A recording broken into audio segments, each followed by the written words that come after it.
ado, we have a very special guest on with us today, somebody who I work really close with. We have Miss Heather Robeson of FFL Just Serve on with us. Heather, how are you doing? I'm doing wonderful. How are you? I'm doing amazing. I'm going to go ahead and pin us. As you know, it might take me a moment, but All right, we um, got you. all right, perfect. And just to kind of go ahead and, get the call started, Heather, for those people who maybe haven't had the chance to meet you or really kind of get to know what, Heather's life looks like, so to say. Tell us a little bit about yourself, what you were doing before Family First Life, and why Family First Life. Sure. I appreciate you, and I appreciate you for sure asking me on here. You know, I like to serve anybody and everybody that I can. Prior to doing this, I was actually a teacher. Pretty much, I owned a daycare for about 15 years, a home daycare. I thought that was a business. Funny. It was, but never did I ever imagine a business growing like it already has, and to where I want it to go. I then went into the public school sector for a hot minute and then got out of it as fast as I got into it, actually faster than I got into it. Then decided to homeschool my kids as well. Many of you might realize why. And then that being said, I decided to kind of we worked it out so my husband, who we just got married 2 years ago, would start working, being at home, and I would do the working, mostly because he was a retired Navy chief, and it didn't make sense for us to have him go back to work when I had the opportunity presented to me of this company. When it was presented to me, it was because I saw a successful person with lots of kids. And I was like, what the heck are you doing? Because at that point, I needed something besides DoorDash, because that's what I was doing. So I asked her, she told me, she gave me the same link that I now give people for the training, and I didn't do it at first. It was just too much for me. I was like, I can't even do this. I'd never even been in life insurance, thought of life insurance. Only time I had known anything about life insurance was when my twins, they're 15 now, their father had passed away when they were 3. We received life insurance, but I didn't know anything about it. I just was like, okay, cool. We don't have to lose our house. Awesome. Right. But after that, I never thought of it again. And then I decided that November, about 6 months later, it was time to look into it again because I didn't want to DoorDash. I was 46. I felt like that was a little weird. I didn't see myself doing that the rest of my life. Didn't really do anything at the beginning because we were moving from Connecticut to Texas, moving to a different, completely different environment.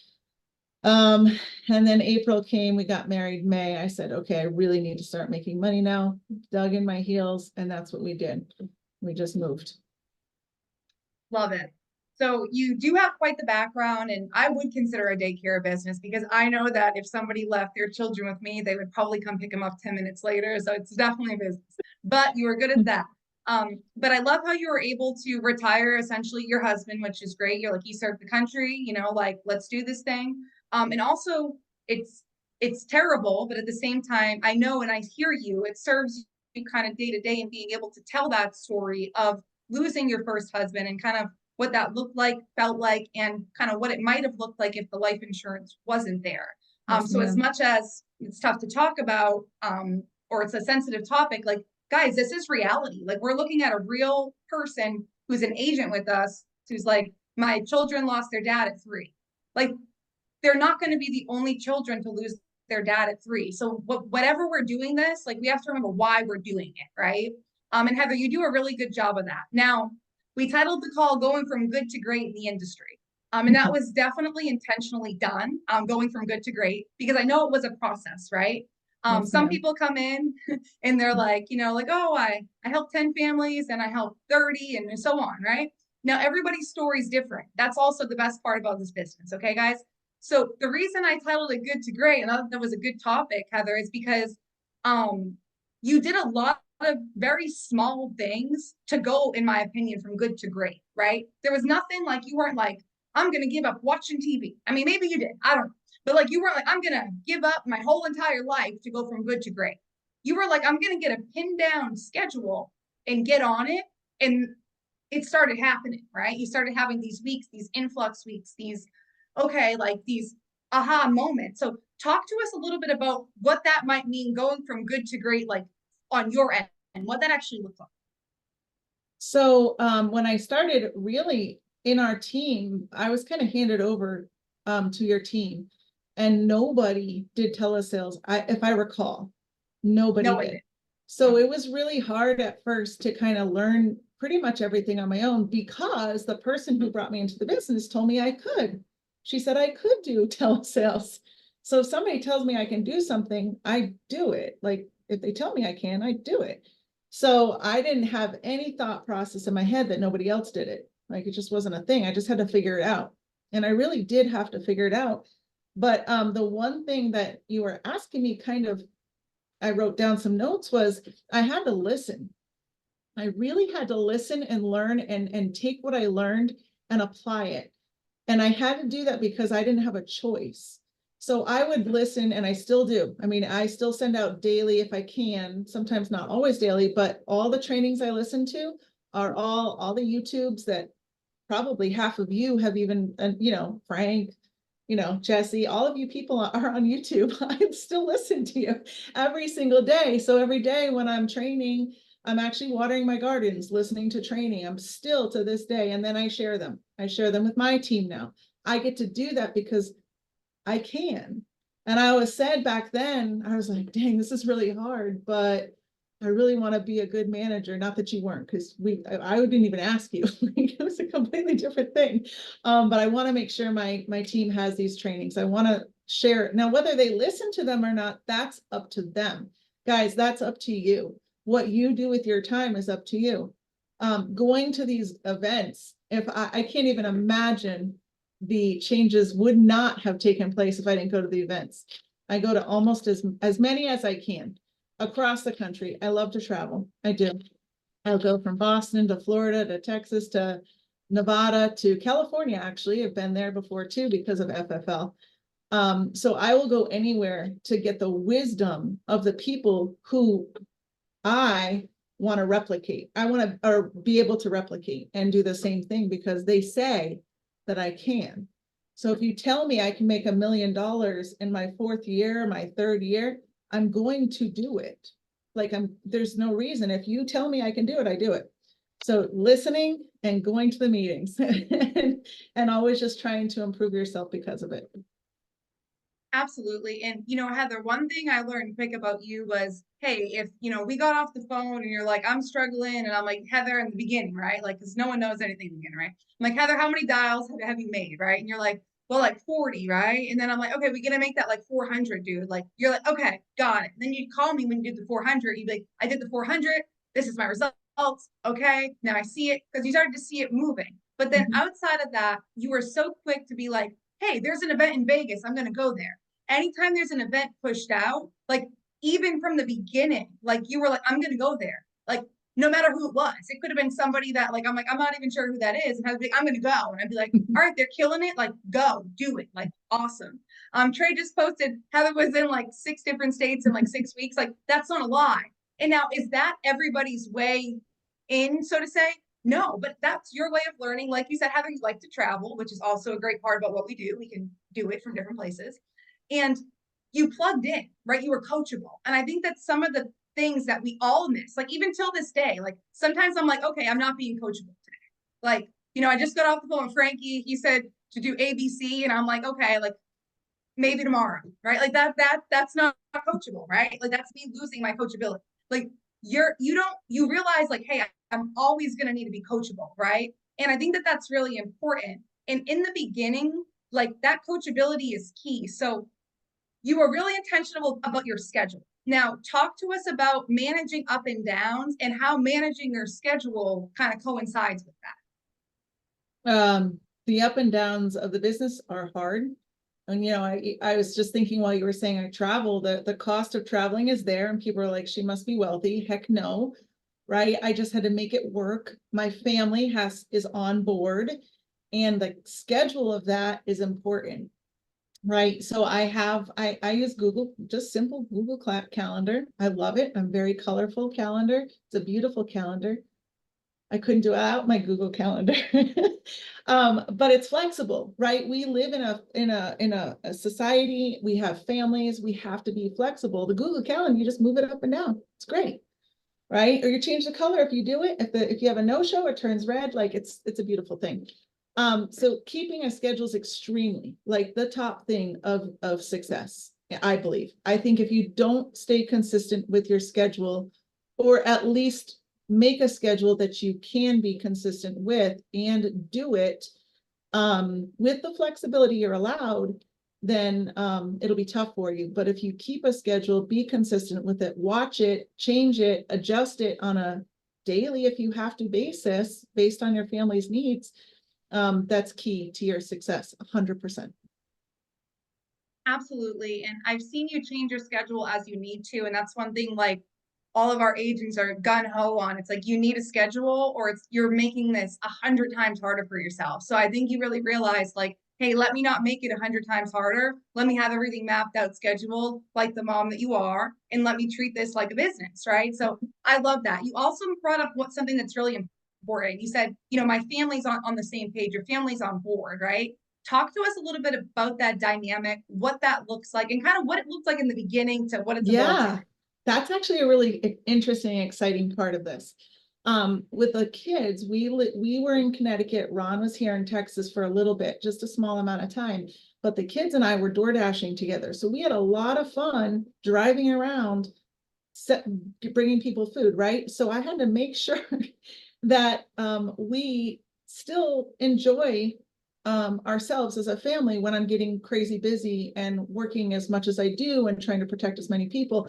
So my kids actually, half of them, so my own three, not Ron's three, but my three actually work with us. One of them's fully employed. She does my social media. One of them is 35 hours and he's 15 years old, guys. And they're so good at what they do. Like, I can't find an assistant better than them. That is a problem. And then my other one is only 10 hours, but he actually works for another one of my agents as well. So he's totaling 30 hours and they go to school and they're 15. Ron, and so that's kind of how we kind of stick together. Our dinner conversation, it is about our day and how the business is going. And it didn't start like that. At first it was, mom's always working, or, I had to, and I scheduled time on my calendar for my kids. I put my husband at gym time. I put my husband on Sundays. I put my kids go to the movies, do this. I put it on the calendar. The schedule's key. With Ron, though, it was kind of funny because at first he didn't really believe in the system. When I started doing it, what did I know? I just went for it. The girl said I could do it, so I did it. But he's Navy, he's military, so they doubt everything. And it didn't take long, but it was one of those, it wasn't a convention, it was like a business overview, I think. We went to Arizona. I begged him to go. I said, no, it was Nevada, sorry. I don't know, one of those hot states. And he went with me. And I begged him to go. I was like, just come with me. Don't make me drive alone, blah, blah, blah, blah. So we spent the time together, traveling. We like to drive up to the whatever state it was, doesn't matter. He went to that and literally the next day he was like, what do you need to do? What do I need to do for your office? He was like, if I said tonight, because I haven't made a lot of money tonight. I haven't hit my goals tonight. So I said, after this meeting, I'm probably going to have to work a few more hours. And he said, that's fine. No worries. What do you need? I'll make you hot dogs. He goes, I'll make you hot dogs and bring them in for dinner. Right. So he's supportive because I got him involved. I said, I can't do this without you. I need you to see what I'm seeing. And he came, he saw, he believed as I did. And now we have improved significantly. I tried to have him work for me. That didn't work out so much. He needs to just make things and fix things. That's fair enough. And I think that that's so important. It's something that a lot of us don't do, is expose our partner, our spouse, that person who's really important in our lives, or really kind of what they have to say is really important to us. We don't fully expose them to the opportunity. Maybe we show them a 30-minute video about what FFL is, but that's not a real life interaction. So sounds like Ron, your husband, had that real life interaction. He went in with kind of limited belief and then came out with like, how are we're going to get this thing done, no doubt. Right. And that's what you guys are doing. So I love it. I And I remember love really how, quickly. yeah, It was also Sean gave us all leads that day. And so he won $1,000 of leads, which I got to take. So he was really impressed by that. love it. Love it. And Sean does that at pretty much every event. So, hey, this sounds about right. And even with that guy, it's really cool to be able to be like honestly, in my opinion, I always say this. I'm like, Heather, your 15-year-olds are like, like 45 and like age. And I think that that's amazing. So you're just helping them get ahead too in a different demeanor. And Morgan, she's amazing with your social media. I'm like, Heather, how are you doing this? Like a while back, right? I'm like, she's like, Morgan's doing it. I didn't Yeah, even know that was no posted, idea. right? So it's like, No idea. there we go. It's like, but that's one big team, and I love it. Now obviously going through this business or just being a person, right? We're gonna have things that we're gonna have really good days, right? Where you're like, no one could tell me no today, and I'm killing it, right? And all my family and friends are all happy, and everybody's in a good mood. And then you're gonna have days where your family and friends are in a really bad mood. Maybe Ron's having a bad day. Maybe, I don't know, Christina's having a bad day, right? Like someone around you is, okay? Or maybe it starts to mess with you mentally. Like, what are some things you have to, or that you take into consideration when you start to get that feeling of like, I'm really low right Prior to doing what I'm going to talk about, I experienced that often, and I didn't know how to manage the ups and downs of the business very well. So I ended up, I probably heard it somewhere. I heard it on some training. Start tracking my dials and make myself goals. And so I did, and it helped that significantly. Because if you don't know how to make a goal, you've got to ask somebody, ask your upline, ask anybody in this business, and they'll help you. Because a goal, I can't tell you my goal because it won't be your goal. And of course, my goal now is different than it was a year ago, right? But having those goals on a daily basis completely eliminates the up and downs of the business. Even when you go 4 days, 58 appointments, that's my record, of 0 sales, you still know you dang well did the best that you could because you kept track of it. And so maybe you didn't have a sale goal hit, but you hit at least, this, you did it. And then it completely eliminated ups and downs for me. As you probably noticed, I stopped calling you and crying. Hey, I'm like, yep. But you didn't do that often. Like you took the goals. You're like, here's what we're gonna do, and here's how we're gonna avoid this, right? Like you're very solution oriented, and I think that that's very important in this business, right? Um, with that being said, Heather, talk to us a little bit about what those daily goals look like for you. Sure. Obviously, like you said, your goals are not going to be everybody else's goals on this call, right? Like we all are going to have different ones. But also what you said, Heather, I can run it down, darling, because it's so I know you will. simple. Oh, girl, I'm about to have you. Don't you worry, Heather. You're about to run that down. But what I do think is really important, guys, is just like Heather's saying, like whoever your upline is, like if you don't know how to create a goal, you're never gonna know how to stop going from high highs to low lows. Like when I was 20 in this industry, and Italian and emotional and dramatic and all those other the key words you want to throw in there and come at me for being 100% Italian, it's like I didn't have control over what I was saying at times. Like I was like, I'm stupid. And like, it's like, you don't realize what you're instilling in terms of belief in yourself or belief in other people or belief in the system. Being able to take those emotions out and look at things like goals, daily disciplines, daily activities that are going to get you to where you want to go. Like, guys, we just had Heather say she did, if I'm not mistaken here, 4 days, 58 appointments, 0 AP. And that wasn't too long ago. Is that fair to say, Heather? It's fair. It was about 6 months ago, I think. That okay, perfect. But 6 months ago, you were still you were still helping, 30, 40, 50 families, right? Like, Right. so it was just an But abnormal I'd have to check all my dial trackers that I kept. right, because she files them, because she's organized and cares about her business, right? Like, guys, like that right there, what Heather just showed, like, you can ask her any day on the dial team, hey, let me see your dial tracker. She'll lift it up. We'll be all colorful. And that's huge. So Heather, talk to us a little bit about those daily goals, those weekly goals, and kind of how you establish the goal based off of the result you're trying to get. So to start, remember, if you're a new agent, and remember every one of us was, your goals are going to be completely different. You're going to have a lot more dials and a lot less people that you're talking to. They are all activity goals. Like Christina said, it's all activity, because the key to this business is activity. If you're putting in part-time work, then you're going to get part-time results. If you're putting in full-time work, you're going to get full-time results. If you're putting in full-time plus work, you're getting full-time plus results, right? It's just the way it is.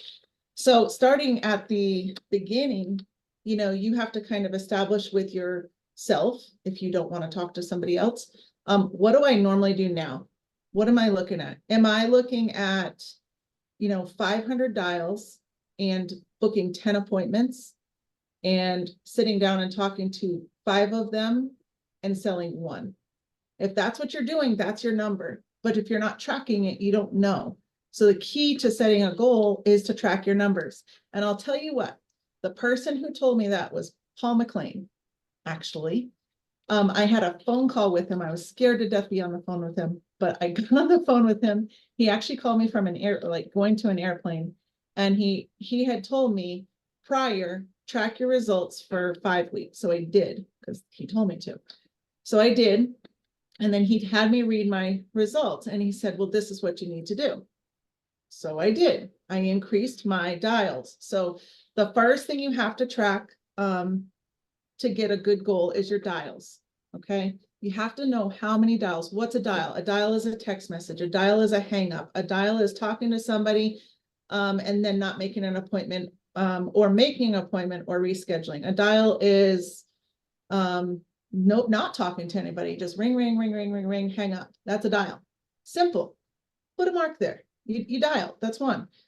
The next thing you have to track in order to set your goals and make sure you know what you're doing and get in the activity is the amount of appointments you set. You're like, well, Heather, I've set 1 a week. I don't care. At least you know. You set 1 a week. It doesn't matter. You now have a baseline of what it is that you need to do, right? The next thing you have to talk, or that you don't have to, but that I recommend you track is who you talk to as talks and sits is what I call it. So if you're sitting with somebody, that means you're talking to them on the phone. Anybody that you talk to, somebody besides an answering machine or the ring, ring, ring, ring. If you talk to them, you mark it down. And I use pretty colors because I'm a colorful person, apparently. So talks and sits, track that. Sales, of course you want to measure sales because that's how we get paid, right? That's what really makes most people's days.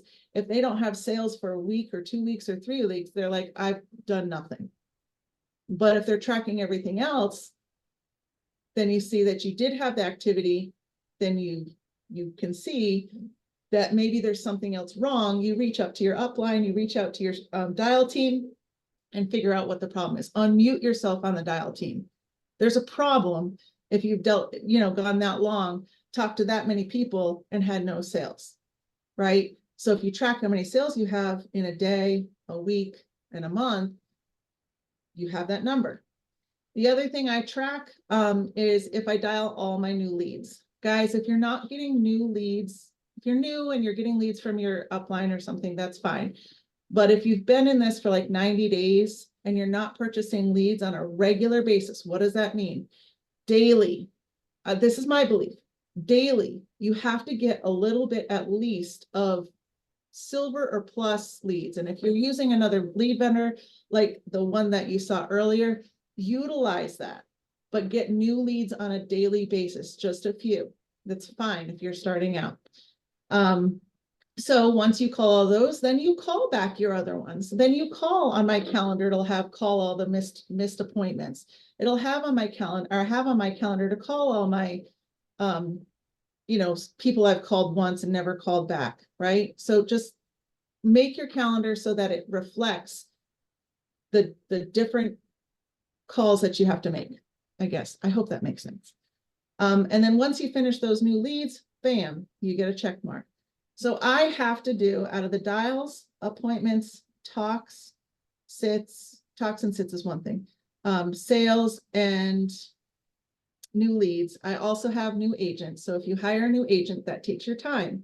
So if you're not tracking the time that you're taking to talk to these people, and that, you're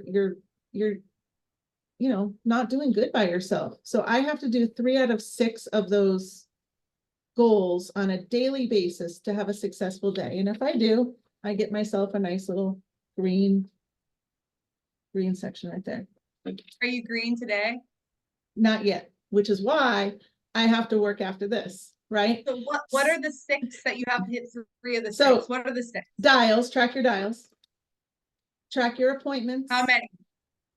Today, I mean, for me personally, $150. No, you said, and correct me if I'm wrong, you said there's typically 6 things you go after, and on a day-to-day basis, you have to hit at least Right. 3 of them to say I met my goal. Correct. So for me right now, it's 150 dials, but if you're new, you're going to see at least 300 to 500. Don't expect to be at 150. I struggle to get 150 because I have so many appointments, or I have, so many sales, whatever it might be, because everything is nothing more than time, guys. Nothing more than time, right? It's just activity and time. So 150 dials for me, 12 appointments a day. Used to be 10, but I wanted to make more money, so I had to up these numbers, right? Toxin sits is 20, because if you count too many toxin sits, then you can kind of gyp yourself on the other things. So you have to kind of balance that. I have to do 3 sales a day, 1 agent, and all my leads, which I get a lot of leads.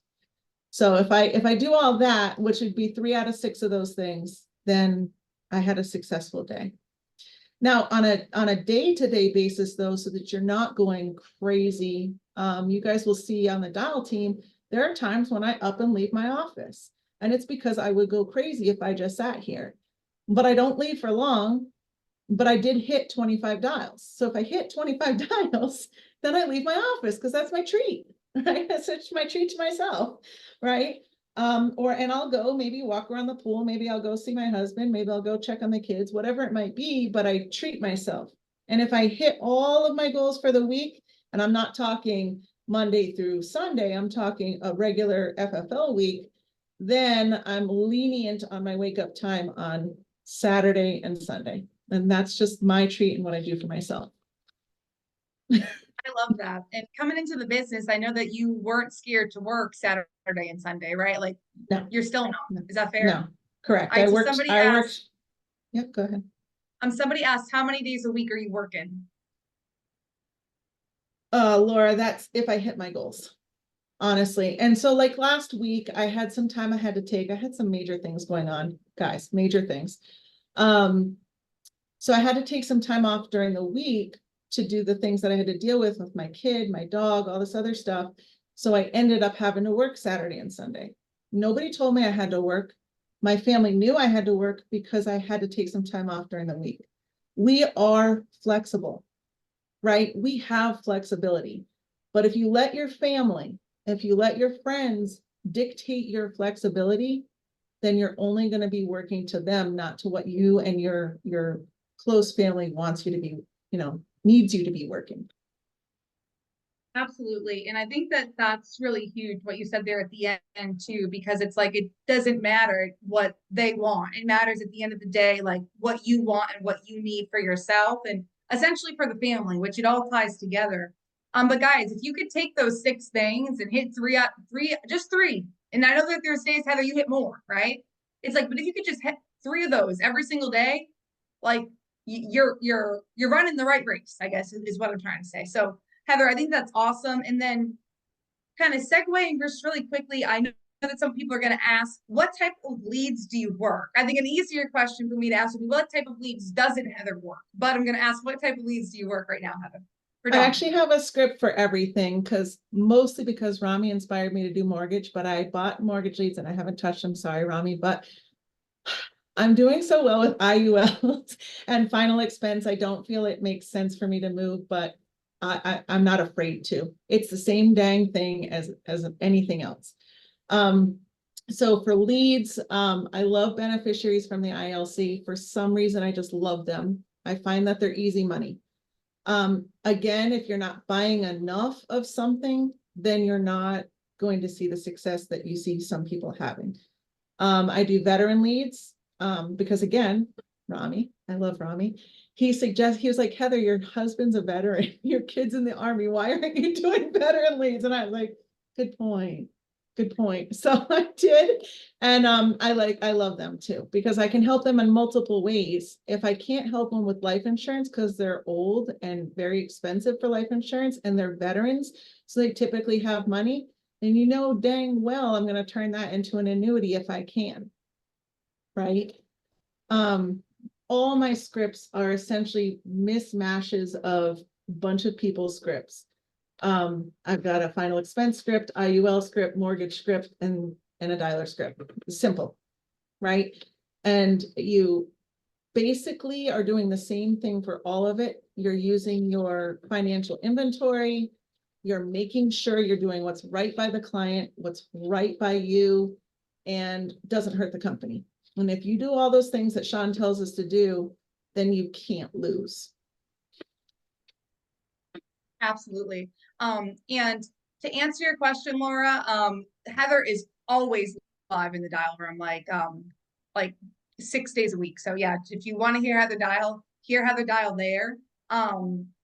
As it pertains to your schedule, Heather, when you first got started with your lead spend, like over time, right? Sometimes agents come in, they're like, oh, okay, like $1,000, it sounds like a lot, right? But Heather, talk to us a little bit about how your lead spend has evolved from day one to now. So if I recall, because it was a long time, it was 2 years, and I can't remember what I had for breakfast, bam, on my script. It's true though.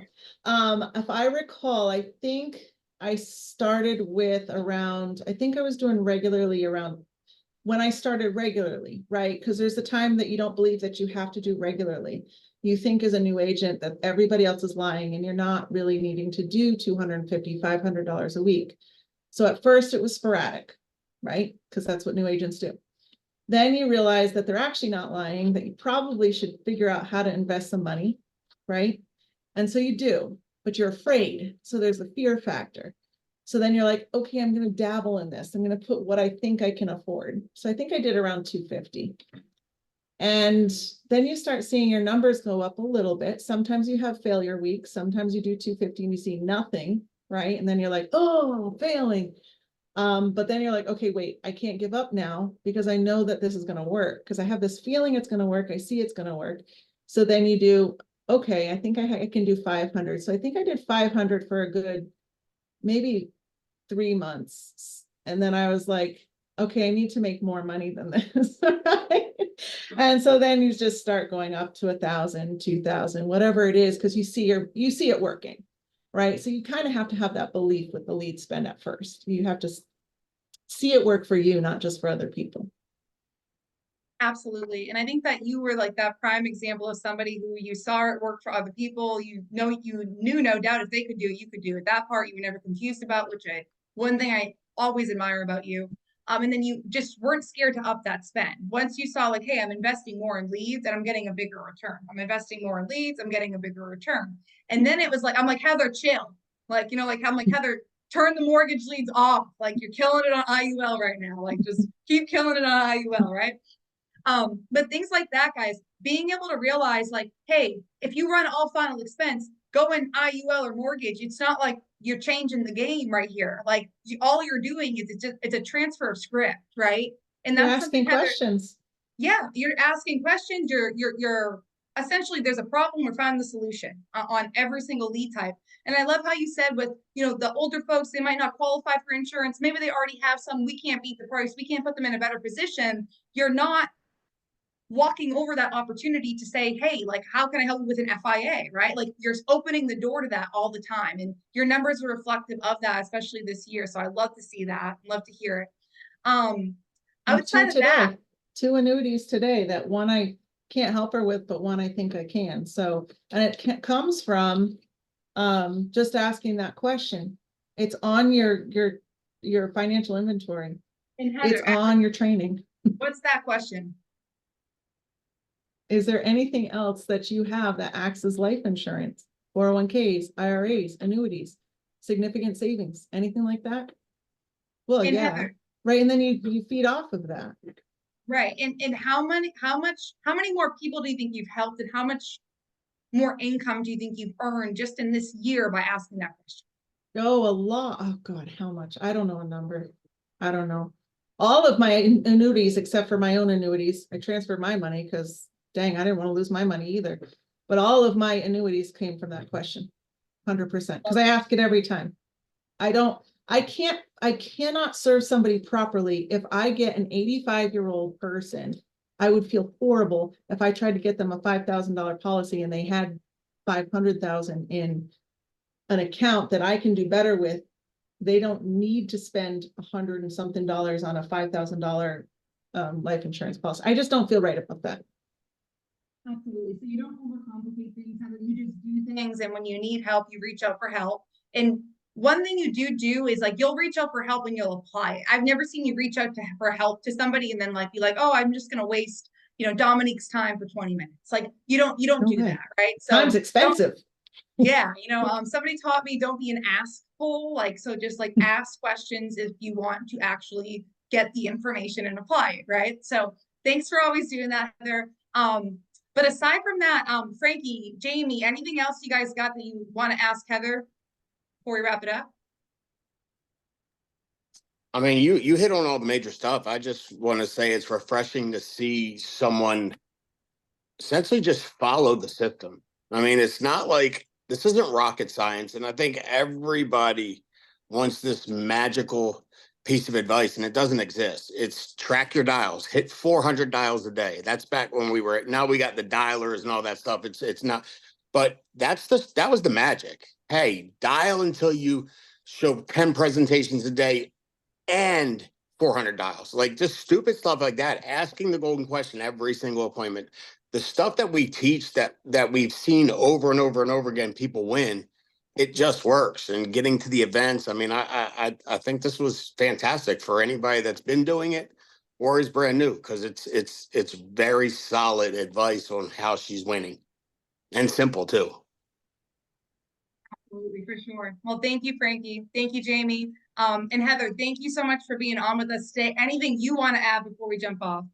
I not much, but somebody did ask if they wanted my scripts, and I have nobody in this business cares not to share. Like everybody wants to share. So if you want my scripts, I have no problem sharing it. I'd give you the website, but I know my email better. I've got assistants who will help you to get that script ASAP. So write down my email. It is fflh Family First Life Heather .Colletti COLLETTI@gmail.com. If you put just in there, can I have your scripts? My assistants will send them to you. It's not a problem. Guys, people here are so willing to share. This is the only way I've learned. 100%. Yep. And guys, I wouldn't say in this industry, I would say Heather, in Family First Life, everybody's willing to share. So guys, let's utilize the opportunity we have in front of us. Frank, Jamie, National, thanks so much for allowing me to host the call. Heather, thank you so much for being on with me today. You did absolutely amazing. And I just genuinely appreciate you guys all as people. Let's make it a massive week. See you guys all next Monday. Take care.